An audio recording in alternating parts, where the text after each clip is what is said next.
Also known as the San Mateo Slasher, the Gypsy Hill murderer claimed at least 4 lives in 1976. Each killing occurred in the rural environs of Northern California's San Mateo County, not far from Gypsy Hill Road. All of the victims were stabbed to death. Even worse, all were sexually assaulted before they died. Despite some promising leads, the case went ice cold even before 1976 became 1977. That freeze continued until 2015, when a 67-year-old man was named as the primary suspect in 2 of the murders. Furthermore, police in Nevada linked one of their cases to the Gypsy Hill slayings, thus bringing the total number of corpses to at least 5. 2018 could very well be the year that the mystery of the Gypsy Hill murders is finally put to rest. Number 10. The murder of Veronica Cascio. The first crime of the Gypsy Hill killer was discovered by police on Thursday, January 8, 1976. On that day, the front page of the San Mateo Times newspaper reported that 2 people had been found murdered in San Mateo County. One of the murder victims was Benito Benny Nevares, a 43-year-old man whom police found stabbed to death inside the Casa Mateo Inn. The newspaper reported that Nevares, who was unemployed and had been staying at the inn for many months, was found with a large knife sticking out of his chest. Nevares had been dead for at least 3 days by the time that his body was found. The other victim, 18-year-old Veronica Ann Cascio, was discovered by 16-year-old David Lippman. He found Caccio's body while walking through a golf course in the town of Pacifica. Caccio's nude body was found near a creek that ran close to the golf course. She had been stabbed over 30 times. 8 days after it published the facts concerning Caccio's murder, the San Mateo Times published a front-page article saying that a homeless man arrested in conjunction with Caccio's murder had been released by police. Number 9. The murder of Paula Baxter. Just a few weeks after the murder of Veronica Cascio, 14-year-old Tatiana Blackwell was reported missing. Blackwell, who would fall victim to the Gypsy Hill Slayer, would not be discovered again for a few more months. However, exactly 30 days after David Lippman found Caccio's body, the corpse of Paula Baxter was found in a secluded grove of eucalyptus trees tucked behind the Church of Jesus Christ of Latter-day Saints located in the town of Millbrae. At the time of her death, Baxter was just 17 and had only been missing since February 2. Investigators discovered that Baxter's killer had stripped her nude and sexually assaulted her prior to death. The unknown slayer had also stabbed Baxter 4 times and hit her in the head at least once with a piece of concrete. Her body was found in her 1972 Chevy Vega station wagon. San Mateo County officers linked Baxter's murder with Caccio's thanks to forensic evidence collected at the scene. Number 8. Finding Tatiana.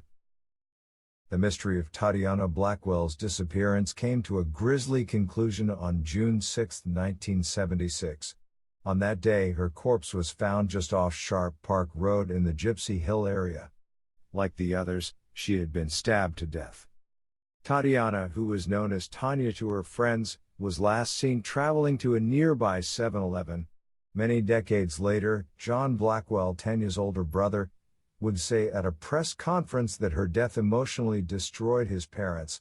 "The first time I ever saw my daddy cry was at the funeral," Blackwell said to the assembled reporters. At first, Pacifica detectives suspected that Tanya, a freshman at Oceana High School, might have run away from home. However, after her body was discovered less than 1.6 kilometers, 1 mile, away from her home on Heathcliff Drive in Pacifica, they realized that she had been murdered by someone who knew the area very well. Therefore, Tanya had been abducted and was not a teenage runaway. Number 7. The murder of Carol Lee Booth. 26-year-old Carol Lee Booth, known as Beatty to her friends, was last seen alive in San Francisco. Specifically, eyewitnesses saw her walking home from a bus stop on Arroyo Street in South San Francisco. People who knew Booth said that she frequently walked home via a shortcut that took her between the Kaiser Hospital and Mission Road. This shortcut also regularly took Booth close to the El Camino driving range, which, being a golf course of sorts, linked Booth's murder with Caucho's. Months after her husband reported her missing on March 15, Booth's corpse was found in some brush not far from the shortcut. She had been stabbed to death. Like many of the other victims, Booth's body had been dumped in a shallow grave not too far from a creek, this one being the Colma Creek. Number 6. The murder of Denise Lomp.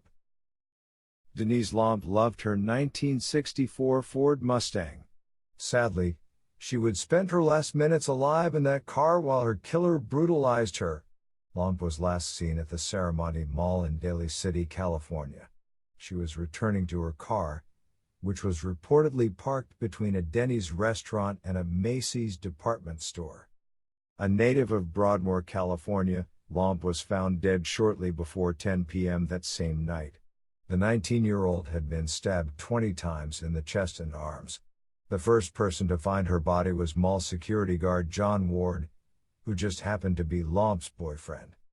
In a strange coincidence, Lomp's murder occurred less than 90 meters from an earlier Daly City murder, this one involving Richard E. Post and Ruth Wilhelmsen.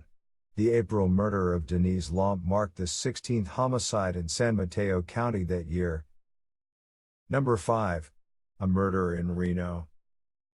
The Gypsy Hill murders happened exclusively in San Mateo County, California. However, DNA evidence highlights the fact that the slayer in Northern California may have killed one victim in Reno, Nevada. On February 24, 1976, 19-year-old Michelle Mitchell experienced a vehicle breakdown. Her car was stuck at the intersection of 9th Street and Evans Avenue in Reno. Since Mitchell's vehicle was not far from the campus of the University of Nevada, Reno, the school which Mitchell attended, a passerby suggested pushing the yellow Volkswagen Bug into a nearby parking lot that belonged to the school. All of this occurred around 8:10 p.m. Later that evening, Mitchell's dead body was found in a parking garage. Her hands had been tied behind her back, and her throat had been slit. In this case, the police had one tantalizing clue: the remains of a cigarette that had been left at the scene. In 1979, a woman named Kathy Woods, who was committed to a psychiatric hospital in Louisiana at the time, confessed to murdering Mitchell. This would seem to rule out the Gypsy Hill connection with the Mitchell case, but in 2014 DNA testing proved that the cigarette belonged to someone other than Woods.